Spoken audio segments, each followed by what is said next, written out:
Bienvenidos de nuevo al Códice de la Venganza. Mi nombre es Sofía Wilson. Tengo 25 años.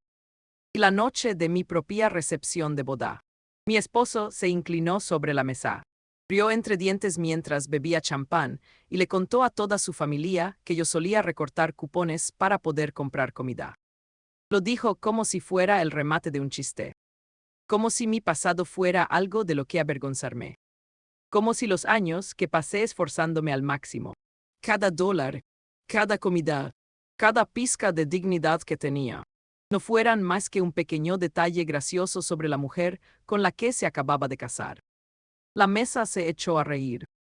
Su madre se tapó la boca. Su hermano alzó su copa como si fuera un brindis. Y allí me senté, con un vestido para el que había ahorrado, en una recepción que había pagado parcialmente. Y sonreí. No porque fuera débil.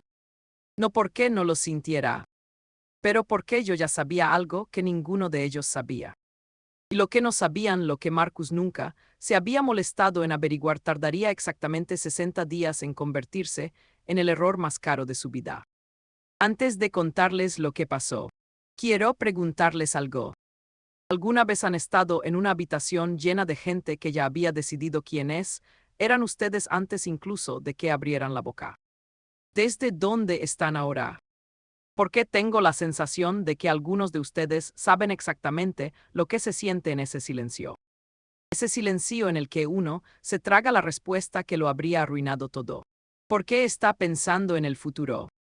Ahí es donde estaba. En mi propia boda. Pensando 3 pasos por delante. Permítanme remontarme al principio. No al matrimonio, sino al malentendido. ¿Por qué de eso trata realmente esta historia? Un malentendido que un hombre decidió tomar a broma. Y una mujer decidió hacer cuentas. Crecí en un pequeño pueblo del centro de Ohio. Mi madre era enfermera. Turnos de noche. Turnos dobles. Ese cansancio que se queda grabado en la mirada para siempre. Mi padre se fue cuando yo tenía 11 años. Y no se fue con dignidad. Se llevó la cuenta de ahorros, el coche y una nota sobre la mesa de la cocina que mi madre nunca me dejó leer, pero que vi cómo la hacía envejecer 10 años de la noche a la mañana. Desde que tenía 11 años, entendí el dinero de manera diferente a los demás niños. No como algo que fluía, sino como algo que había que cazar, preservar y respetar. Cuando tenía 14 años, ya llevaba un registro de nuestro presupuesto para la compra en una libreta de espiral. No porque mi madre me lo pidiera, sino porque había visto lo que pasaba cuando nadie lo hacía. Recortaba cupones. Aprendí que tiendas igualaban los precios. Descubrí cómo hacer que un pollo asado durara para 4 comidas. Saqué una tarjeta de la biblioteca y leí todos los libros de finanzas personales que tenían. No porque fuera una especie de genio, sino porque tenía miedo. Un miedo genuino a lo que la pobreza podía hacerle a una familia. Porque lo había visto hacerle a la mía. Cuando llegué a la universidad, tenía una beca parcial, 2 trabajos de medio tiempo y un sistema de presupuesto tan preciso que me gradué casi sin deudas, mientras que la mayoría de mis compañeros estaban ahogados en ellas. No hablaba mucho de ello. Hay una vergüenza particular que surge al ser cuidadoso con el dinero en entornos donde todos los demás actúan con despreocupación. Donde pagar una cuenta es algo común. Donde no saber el precio de algo es un símbolo de estatus. Aprendí a guardar silencio sobre lo que sabía. Esa tranquilidad se confundiría más tarde con sencillez. Conocí a Marcus Ale en una conferencia en Chicago. Yo tenía 23 años. Él tenía 31. Trabajaba en el sector inmobiliario comercial. El tipo de trabajo que viene con un buen coche, un traje elegante y la particular seguridad de un hombre que nunca ha tenido que preguntarse si la tarjeta funcionará. Era encantador, como ciertos hombres lo son, sin esfuerzo, casi automáticamente, como si la gracia social fuera algo innato en él. Reía con facilidad. Pedía vinos caros sin mirar el precio. Hablaba de propiedades, negocios e inversiones con una fluidez que denotaba experiencia. Me caía bien. Quiero ser sincera al respecto. Al principio, Marcus Ale me caía muy bien. Lo que aún no comprendía era que su percepción de mí se había formado en los primeros 10 minutos. ¿Y qué pasaría los 2 años siguientes sin actualizarla jamás? Vio a una chica tranquila de Oyo. Guapa, discreta, un poco seria. Sabía que trabajaba en consultoría financiera, pero de alguna manera lo interpretó como algo administrativo. Algo de apoyo. Nunca me preguntó por mis clientes. Nunca me preguntó por mis casos. Cuando mencionaba el trabajo, sentía con la cabeza cómo lo hace la gente cuando espera su turno para hablar. Me di cuenta. Siempre me doy cuenta. Pero me gustaba lo suficiente como para dejarlo pasar. Y luego me gustaba lo suficiente como para seguir dejándolo pasar. Y entonces nos comprometimos. Me dije a mí misma que el hecho de que se fijara en mí no importaba. Que las relaciones no se trataban de ser vista por completo de inmediato. Que él aprendería. No aprendió. 6 meses después de comprometernos, fuimos a cenar con sus padres a un restaurante sin precios en la carta. De esos lugares donde eso es intencional. Donde la idea es que no te importe. Su madre, Diane, era refinada como el dinero refina a las personas a lo largo de generaciones. No cruel. Exactamente. Simplemente adaptada a un mundo donde ciertas cosas se daban por sentadas. Esa noche me preguntó a qué escuela había ido. Se lo dije. Universidad Estatal. Centro de Ohio. Ella asintió con la cabeza de una manera que lo decía todo sin decir nada. Su padre me preguntó a qué se dedicaban mis padres. Dije que mi madre era enfermera. Otro gesto de aprobación. La misma arquitectura de cortesía por encima del desprecio. Marcus no se dio cuenta. O se dio cuenta y no dijo nada. Lo cual también es una respuesta en sí misma. Después de cenar, de camino a casa, me apretó la mano en el coche y me dijo: «Te querían mucho». Miré por la ventana. «Eso es genial», dije. Esa frase importaba. No lo que dije, sino lo que no dije. Ya estaba autocensurándome. Ya estaba creando espacio.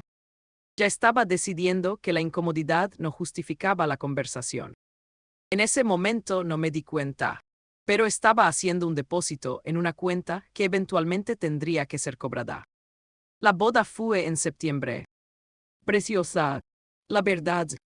Un lugar a las afueras de Columbus. Una tarde cálida. Guirnaldas de luces sobre un espacio de recepción al aire libre. Estuve involucrada en cada decisión financiera. No porque a Marcus no le interesará, sino porque cuando le mostraba el desglose del presupuesto, lo miraba de reojo y decía: «Lo que tú creas mejor, cariño». Lo cual sonaba a confianza, pero en realidad era desinterés. No le importaban los detalles. Le importaba el resultado. Me importaban ambos. Lo que no le había contado a Marcus, lo que no le había contado a nadie de su entorno era que había negociado con todos y cada uno de los proveedores. La floristería, el servicio de catering, el fotógrafo, el propio lugar. Había estado trabajando con el gerente del lugar durante 3 meses. Intercambiado 11 correos electrónicos. Y finalmente conseguí una tarifa un 40% inferior a su precio habitual, a cambio de permitirles usar nuestras fotos en su portafolio de marketing. Algo que había conseguido que nuestro fotógrafo aceptara por escrito, con una cláusula de licencia que protegía nuestra imagen. Marcus pensaba que habíamos conseguido un buen trato porque habíamos tenido suerte. Él no sabía que la suerte no tenía nada que ver con eso. La recepción transcurría de maravilla. Yo estaba feliz, genuinamente feliz, con esa felicidad particular de quien ha trabajado muy duro y ve los frutos de su esfuerzo. Y entonces Marcus se puso de pie para brindar. Habló de cómo nos conocimos. Habló de enamorarnos. Habló de mi calidez, de mi estabilidad y de cómo yo lo complementaba. Todo era cierto. Todo era amable. Y entonces se rió de esa forma en que la gente se ríe cuando está a punto de decir algo que cree que es entrañable pero que no ha pensado bien y dijo: Charlotte es la persona más cuidadosa que he conocido. Y lo digo en el buen sentido. Cuando empezamos a salir, descubrí que guardaba una carpeta de cupones. Una carpeta de verdad. Para cupones de supermercado, hizo una pausa para que la imagen calara. Le dije que ya no tenía que hacerlo. Se casó con alguien mejor, risas. Risas de verdad. Su tío golpeó la mesa. Su hermano alzó su copa. Su madre sonrió con los labios cerrados. Sentí que me recorría como agua fría. No era rabia. No era humillación. Era algo más silencioso, preciso que ambas cosas. Sonreí. Tomé mi copa de champán. Dejé que el momento transcurriera. Más tarde esa noche, cuando la recepción estaba llegando a su fin y Marcus estaba feliz y relajado gracias al buen vino y a la satisfacción particular de un hombre que creía que todo iba muy bien. Me quedé de pie en el límite del recinto y miré hacia el campo oscuro que se extendía más allá de las guirnaldas de luces. Pensé en esa carpeta de cupones. Recordé el rostro de mi madre cuando tenía 11 años, leyendo una nota en la mesa de la cocina. Pensé en cada libro que había leído, en cada sistema que había construido, en cada acuerdo que había negociado discretamente mientras la gente a mi alrededor asumía que simplemente era bueno siendo precavido. Pensé en los 42 clientes que gestionaba en ese momento, en el valor de las carteras que supervisaba, en el proyecto de reestructuración millonario que había liderado a principios de ese año, por el que mi empresa había recibido una generosa remuneración.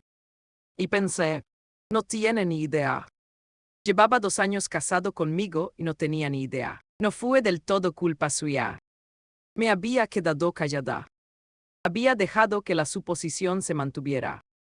Pero lo cierto es que, en algún momento, las suposiciones dejan de ser malentendidos y se convierten en decisiones. Marcus había tenido 2 años para preguntar. Para preguntarse. Para sentir curiosidad por la mujer a la que decía amar. Siempre había optado por permanecer indiferente. Esa noche tomé una decisión que no fue dramática. No fue un acto de ira. Fue más bien como el suave cierre de una puerta en una casa muy grande. Dejé de practicar la pequeñez. No lo anuncié. No lo confronté.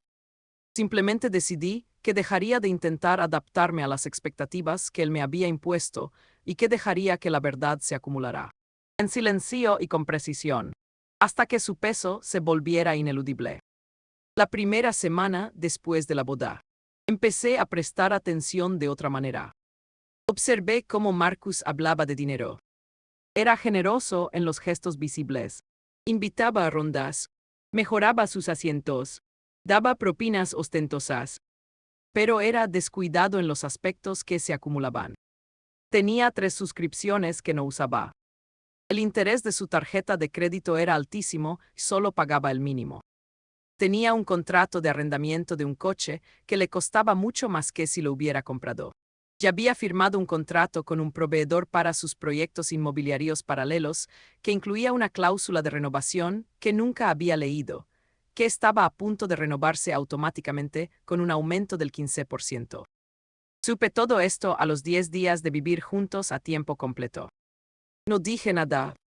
No porque estuviera planeando algo cruel, sino porque estaba comprendiendo la naturaleza del problema antes de decidir cómo abordarlo.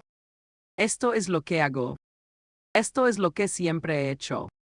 Observo antes de actuar. Planifico antes de moverme. En el trabajo, mis casos se multiplicaban. 8 meses antes de la boda me habían ascendido a consultora senior. Algo que le había comentado a Marcus 2 veces, que en ambas ocasiones me había respondido con un genial cariño antes de volver a lo suyo. Ahora dirigía un equipo de 4 personas.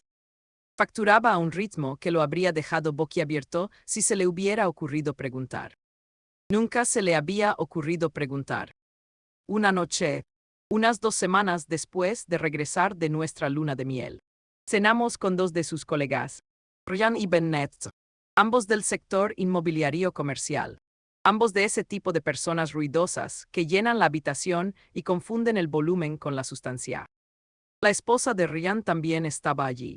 Una mujer llamada Petra que tenía un título en derecho que había dejado de usar cuando tuvieron hijos, y de quien me di cuenta en 10 minutos que era mucho más inteligente de lo que cualquiera en la mesa le atribuía. Al finalizar el primer plató, ya teníamos un entendimiento tácito. Ryan hablaba de una operación inmobiliaria. Algo había fallado con la financiación. Algún problema de reestructuración. Más que preguntar, se desahogaba. Pero a mitad de la conversación Marcus me hizo un gesto y dijo, Charlotte podría tener alguna idea. Ella se dedica a asuntos financieros. Asuntos financieros. Ryan me miró con la expresión característica de un hombre que está siendo educado sin esperar nada útil a cambio. ¿Qué tipo de asuntos financieros? Preguntó. Consultoría, dije. Principalmente reestructuración. Optimización de deuda.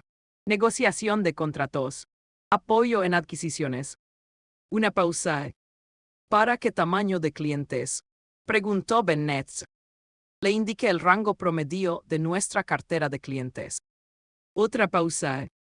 Esta vez más larga. Marcus rió un poco, con esa risa ligeramente incómoda de alguien que se está replanteando las cosas. ¿Ves? Está siendo modesta, dijo. Es muy detallista. Orientado a los detalles. Petra me miró a los ojos al otro lado de la mesa. Solo por un segundo.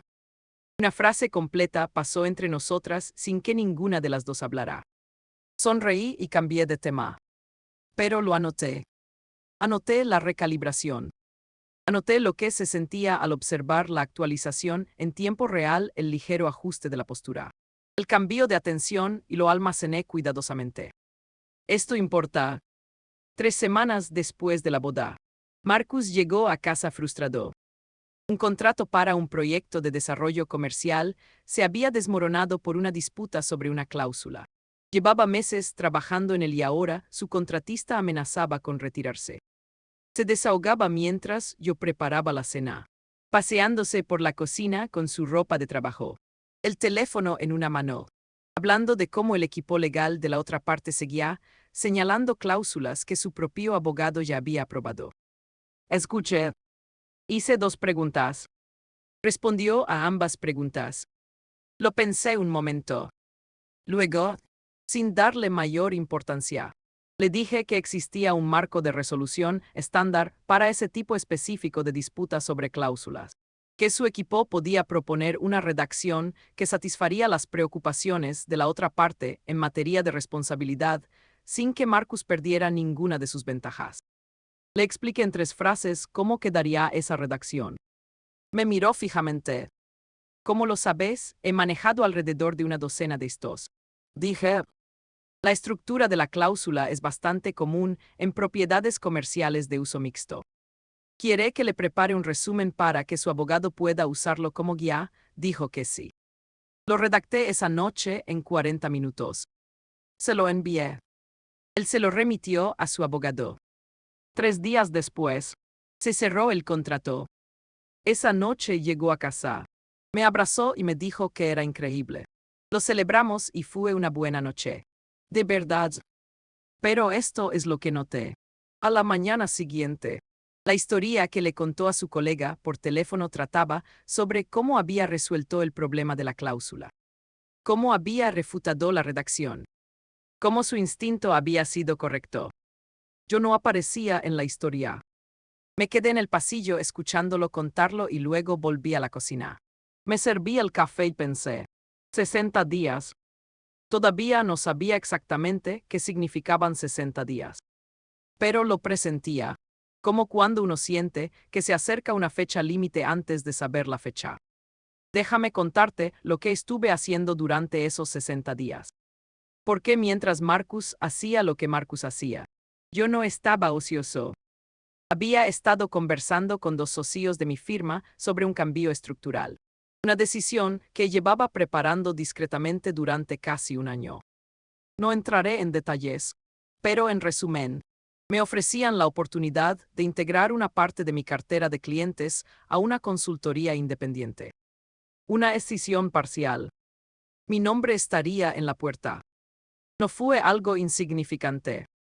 De hecho, era aquello en lo que había estado trabajando desde que tenía 22 años, y estaba sentado en una sala de conferencias viendo a un consultor senior cobrar $300 la hora por un análisis que yo ya podía hacer con los ojos cerrados.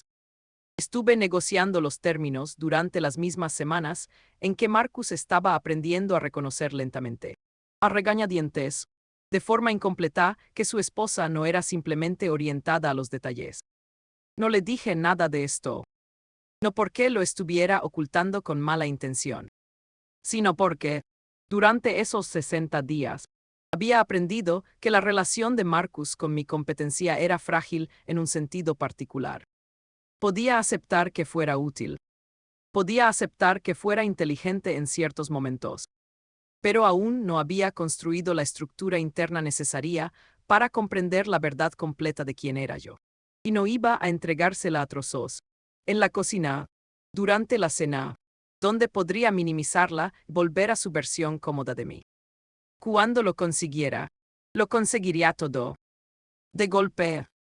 En un contexto que no podía minimizar. Quiero dejar algo claro. No lo hice por venganza. No exactamente. Lo hice porque ya no aguantaba más. Estaba harta de ser un personaje secundario en mi propia historia. En mi propia casa. Para un hombre que se había reído de mi carpeta de cupones en la recepción de nuestra boda. Lo que ocurrió el día 53 no fue algo que yo hubiera planeado. Marcus había concertado una cena de negocios, según sus propias palabras, con un posible inversor llamado Gerald Park. Gerald pertenecía a ese tipo de personas adineradas, con ideas muy claras sobre quiénes debían sentarse a ciertas mesas. Marcus intentaba despertar el interés de Gerald en un proyecto de desarrollo de uso mixto que estaba estructurando. Llevaba meses trabajando en ello. Era un proyecto importante para él. Me pidió que fuera. Creo que se imaginaba que yo sería un adorno. Que le brindaría apoyo. Una presencia agradable. Sus palabras, la noche anterior, fueron: sé tú misma, cariño. Te desenvuelves de maravilla en estos ambientes. Haces que la gente se sienta cómoda. Me desenvuelvo muy bien en estos entornos. Esa parte era correcta. Lo que calculó mal fue cómo iba a ser yo mismo. Nos reunimos con Gerald y su socio en un restaurante que Marcus había elegido. Una buena elección. La verdad, con un nivel de formalidad apropiado. Lo noté y le di el mérito. Gerald rondaba los 60 y tantos años. Tenía el pelo canoso y la paciencia particular de un hombre que ha ganado suficiente dinero como para no tener que apresurarse nunca más. Su socio, David, era de 50 y tantos, más callado, sin duda, el que hacía el verdadero análisis. Marcus presentó su propuesta. Lo hizo muy bien, con fluidez, seguridad y una visión arquitectónica convincente y claramente bien documentada. Gerald escuchó con paciencia. Hizo algunas preguntas. Marcus respondió bien a la mayoría. Luego, Gerald preguntó sobre la estructura de la deuda en la fase de adquisición. Marcus empezó a responder y entonces lo presencié en tiempo real, se topó con un obstáculo. Un obstáculo técnico concreto. Reaccionó con soltura, como hacen los buenos vendedores. Pero David se dio cuenta. Vi cómo David se daba cuenta. Y entonces Gerald, casi como un comentario aparte, se volvió hacia mí y me preguntó: ¿y tú a qué te dedicas, Charlotte? La mesa se quedó en silencio un instante. Marcus no había mencionado mi profesión. Me había presentado como su esposa. Dije: dirijo una empresa de consultoría y reestructuración financiera. Mi especialidad es el apoyo a adquisiciones y la optimización de deuda para clientes comerciales de tamaño mediano. La expresión de Gerald no cambió drásticamente, pero se agudizó, como cuando una cámara enfoca. ¿Quiénes son algunos de tus clientes?, preguntó David, de forma casual. pero no casual. Mencioné 3 compromisos, con su permiso, que eran de dominio público. Uno de ellos era un nombre que claramente les resultaba familiar a ambos. Gerald miró a Marcus. Luego volvió a mirarme a mí. La estructura de la deuda en la fase de adquisición de Marcus. Dijo, ¿lo has analizado? Se hizo el silencio en la mesa. Marcus se rió. Esa risa otra vez. Mantenemos el trabajo y la casa bastante separados, en realidad dije. He revisado la estructura preliminar. Tengo algunas ideas, por si les sirven de algo. Gerald me hizo un gesto para que continuara. Continué. Hablé durante unos 6 minutos. No estaba actuando, solo trabajando. Como siempre. Describí 2 enfoques alternativos para la fase de adquisición. Uno que reducía la exposición a corto plazo de Marcus y otro que aceleraba la inversión de capital, lo que probablemente resultaría más atractivo para cierto tipo de coinversor institucional. Señalé una cláusula en el documento preliminar, la había visto en los papeles que Marcus había dejado abiertos sobre la mesa de la cocina que necesitaba revisarse antes de que cualquier inversor serio la firmara. Cuando terminé, David estaba escribiendo algo en una pequeña libreta. Gerald me miraba como las personas serias miran a otras personas serias cuando se reconocen. Marcus dijo Gerald lentamente. Tu esposa es formidable. Marcus dijo, realmente lo es. Y sonrió. Y en esa sonrisa vi algo complejo. Orgullo, incomodidad y una reevaluación. Todo a la vez. Un hombre que se daba cuenta de que la historia que se había estado contando a sí mismo tenía un capítulo que nunca había leído. La cena terminó bien. Gerald pidió una reunión de seguimiento y solicitó específicamente que yo asistiera. En el coche, de camino a casa, Marcus permaneció callado un rato. Entonces, ¿me has estado ocultando algo? Lo miré. He sido exactamente quien siempre he sido. No respondió. Pero vi cómo movía la mandíbula. El leve movimiento de un hombre que procesa algo que aún no sabe cómo nombrar. Ese fue el día 53.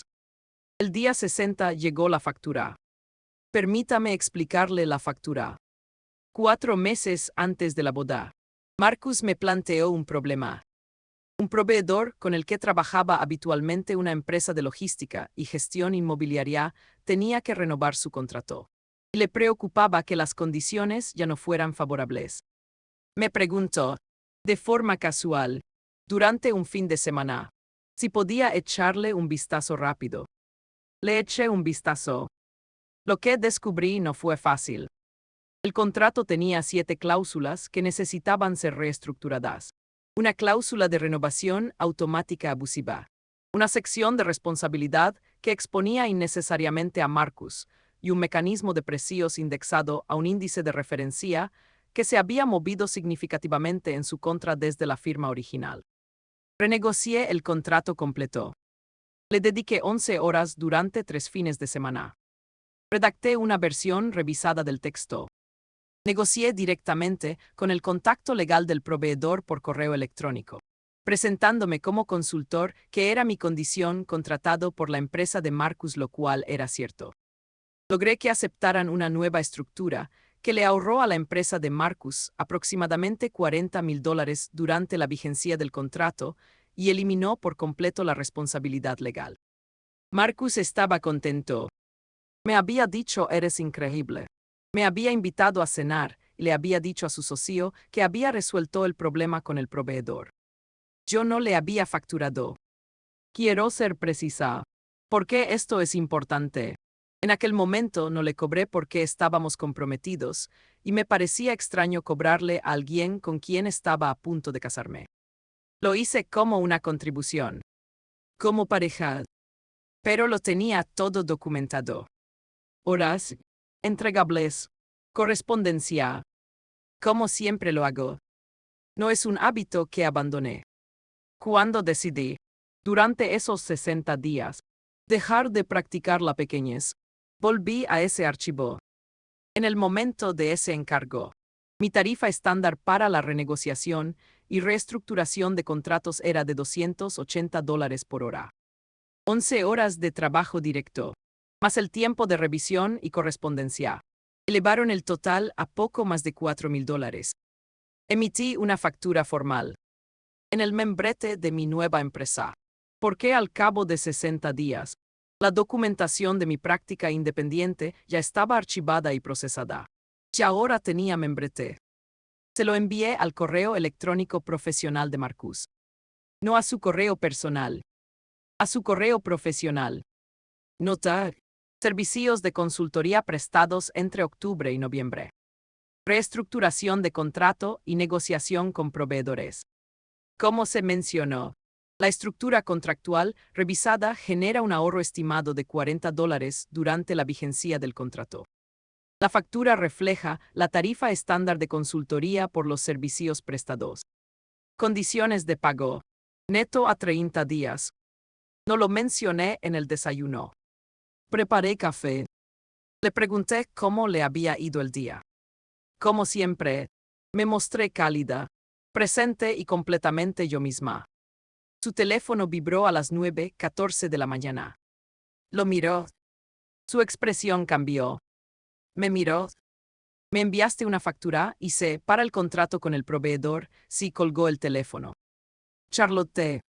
Estábamos comprometidos. Me estabas ayudando, yo estaba haciendo de consultor. Dije. Hay una diferencia. Se rió, no con la risa típica de una boda. Una risa más corta. Confundido. No dijiste nada sobre la facturación, no me preguntaste cuánto valía mi tiempo, dije. No bruscamente, sino con calma. Nunca me has preguntado cuánto vale mi tiempo. Marcus. Creo que ese ha sido parte del problema. Abrió la boca. Tomé mi taza de café y continué. No tiene que pagarla. Quiero dejarlo claro. La factura no es una exigencia. Es información. Es lo que costó ese trabajo. Es lo que valgo, profesionalmente, en el mercado, por el trabajo específico que hice para usted. Algo que le ahorró a su empresa $40,000. Hice una pausa. Quería que tuviera esa información. Porque creo que ha habido cierta confusión sobre con quién se casó. La cocina estaba muy tranquila. Me casé contigo, dijo, como si eso aclarara algo. Te casaste con una mujer que creías que recortaba cupones porque era simple, dije. Te casaste con alguien que creías que necesitaba un matrimonio mejor. Dejé la taza. Recorto cupones porque me criaron para respetar el dinero. Marcus. Porque vi a mi madre perderlo todo y decidí que eso nunca me pasaría a mí. Y no me ha pasado. No porque hayas aparecido tú, sino porque he construido algo. En silencio. Con cuidado. Durante 25 años. Que no tiene nada que ver con la suerte. El matrimonio ni quien pagó la cuenta. Lo miré fijamente. Soy una de las mejores en mi campo. Lo he sido durante años. Llevo 2 años sentada a tu lado en cenas y me has presentado como mi novia. Mi esposa y 2 veces como ella se dedica a las finanzas. Has contado historias sobre negocios que te ayudé a cerrar sin mencionar mi nombre. En nuestra boda, hiciste una broma sobre mi pasado como si fuera vergonzoso. Y he sido paciente, porque te amo y porque quería darte la oportunidad de verme con claridad. Estaba muy quieto. La factura, dije, es mi forma clara de demostrártelo. Eso es todo. Durante un largo rato no dijo nada. Entonces, no lo sabía. Sé que no lo hiciste, dije. Y no estaba enfadada cuando lo dije. Ese es el problema. Pagó la factura. No porque lo presionará. Hablaba en serio cuando dije que no era una exigencia. La pagó porque, creyó, era la única manera que tenía de demostrar que entendía. La pagó 3 días después, en su totalidad, a la cuenta de mi nueva empresa. Y entonces hablamos. Una conversación de verdad. Del tipo que no habíamos tenido en 2 años porque yo había sido demasiado precavida y él demasiado apático. Y ambos, de diferentes maneras, habíamos estado avanzando en nuestro matrimonio con una versión del otro que no estaba del todo completa. No te contaré todo de esa conversación. Hay cosas que solo les conciernen a quienes estábamos allí. Pero sí te diré que Marcus lloró. Algo que no esperaba. Que lo que dijo cuando llegó al fondo de la cuestión fue que, en el fondo, siempre había sabido que estaba haciendo lo que hacía. Que le reconfortaba creer que yo lo necesitaba de la forma en que él lo había imaginado. Que actualizar esa creencia requería actualizar su propia comprensión de sí mismo. Y que no había estado preparado para ello. Lo entendí. Más de lo que él esperaba. Porque yo tampoco había sido del todo honesta. Me había ocultado. No por vergüenza, sino por un hábito de protección que me había servido en el pasado, que luego se convirtió en una jaula. Había sido tan precavida durante tanto tiempo que me había olvidado de mostrarme tal como soy. Incluso a la persona con la que había prometido pasar el resto de mi vida. Esto es lo que quiero que entiendan sobre esta historia. No se trata de la factura. No se trata del chiste de la boda, ni de las cenas, ni de los contratos, ni de los $40,000, ni de la mesa de Herald Park. Se trata de una mujer que pasó 25 años aprendiendo a sobrevivir, y que siguió haciéndolo mucho después de que la supervivencia fuera su único objetivo. Que se volvió tan experta en pasar desapercibida que se volvió invisible incluso para sí misma en ciertos lugares. Que tuvo que soportar las burlas en público, en su propia boda, por parte del hombre que la amaba para finalmente decidir que ya no podía seguir ocultándose. La carpeta de cupones todavía está en mi armario. Lo guardé, no como una reliquia de algo que sobreviví, sino como un registro de algo que construí. Cada cupón que recorté fue una pequeña decisión para ser más inteligente que mis circunstancias. Cada dólar que ahorré fue un ladrillo en algo que ahora lleva mi nombre en la puerta. Marcus ha empezado a hacer preguntas. Preguntas de verdad. Sobre mi trabajo, mis clientes, mi trayectoria. Me pregunta durante la cena. Y veo cómo escucha atentamente. Y le respondo sin filtros. A veces todavía le resulta incómodo. Crecer suele serlo. Pero lo está intentando. Que es más de lo que la falta de curiosidad permite. Estamos en constante evolución. Ambos. Pero ya no soy una obra en progreso silenciosa. Soy una persona ruidosa. El proyecto de Herald Park, dicho sea de paso, sigue adelante. La reunión de seguimiento tuvo lugar. Mi empresa ha sido contratada formalmente como socia consultora para la estructura de la adquisición. Es un buen negocio. Marcus se lo contó a su colega. Y esta vez, dijo mi nombre. Yo también me di cuenta. Ahora mismo hay personas en tu vida apuesto a ello que tienen una imagen incompleta de ti. Que han tomado una versión de tu historia, la han creído cierta. Que han visto los cupones y no han visto el archivo. Que han oído hablar de dónde creciste y han dejado de escuchar antes de que llegaras a donde estás ahora. Con esa gente tienes dos opciones. Puedes emplear tu energía en corregirlos, explicarlos, justificarlos, demostrarlos, defenderlos. O puedes hacer lo que yo hice.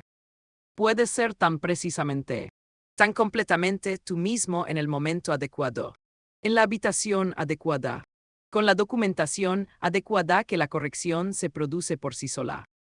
Nada de caos. Nada de confrontación. Nada de discursos. La verdad innegable, dicha con discreción y en el momento justo.